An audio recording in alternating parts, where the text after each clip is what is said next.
Hello everyone and welcome back to my channel. Today we're going to be talking about the mystic feminine archetype.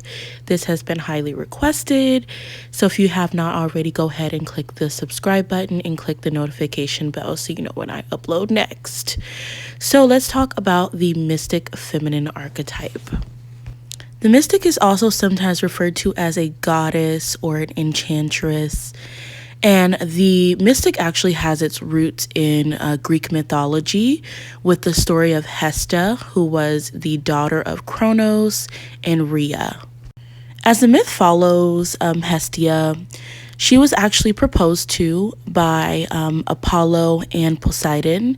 And in the myth, it says that she asked her father to remain an eternal virgin. And this is a really important part of the story because it goes into the archetypal pattern of the mystic woman. A mystic woman is characterized by a deeply internal focus.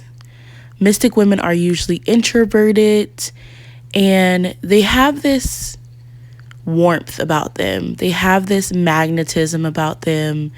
Even when they're quiet and by themselves, they seem to draw admirers or people to them. They are always concerned about their inner peace, and there's a bit of soulfulness to them. So I feel that quality makes them a bit emotionally independent.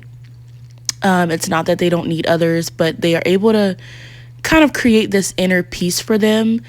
And just like the myth, mystic women create a bit of like a hearth inside of them. It's kind of like their home. The hearth in Greek mythology was like almost like an oven or like a fireplace, something that is used for warmth, and it's usually related to fire. It could be like a kind of those like ovens that would be in the ground, those similar things. But so mystic women have, as I said, a deeply internal focus. Women like Normani is a really strong mystic. Aaliyah, I feel like she was a bit mixed, but I do see that mystic in her as well.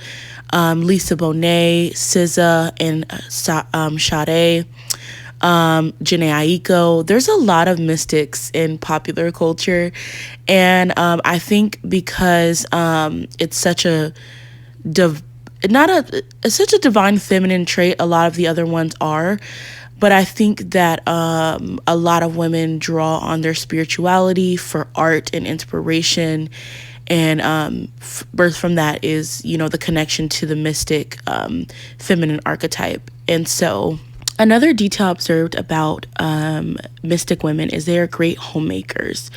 They're not like the same homemaker as like a mother archetype or the lover. They have a different quality to them. And I would say the quality is that they really pay attention to detail. So it's, like I said, that soulfulness. It's almost like the difference between a house and a home is what the mystic energy projects. So they often have that quality not only about them, but they're able to make they're able to be really good homemakers, I've noticed. I also do have strong mystic in my chart as well.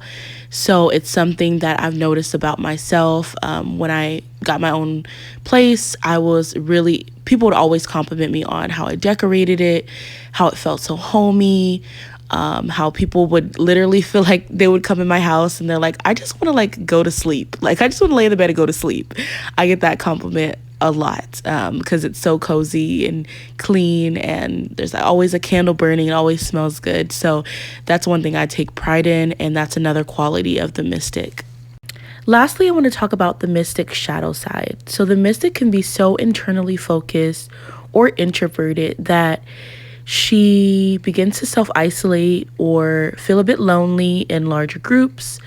Sometimes she reverts back to her safe space, which is her own internal world. And I think it's important for mystics to have an art form or creative outlet or something like that where they can share it with the world. Big artists like Frida Kahlo, are one of the biggest mystics that we've seen, but she's literally shared her artwork with the world. And of course, musicians as well that you see here. Georgia O'Keeffe, another mystic woman. But I think it's important that as a mystic, the shadow side is being a bit closed off from everyone else, because it's hard for the mystic to make deeply emotional connections the same way that they connect with themselves. I think for me as a mystic, I was always so connected to my own inner world. It was hard for me to connect with other people the same way. And now I'm just finding relationships where I can have those deep spiritual connections and bonds with other people the same way that I do with myself. So mystic women too have that innate connection to spirituality, their inner world, to spirit, to the universe, and it's just something that comes naturally.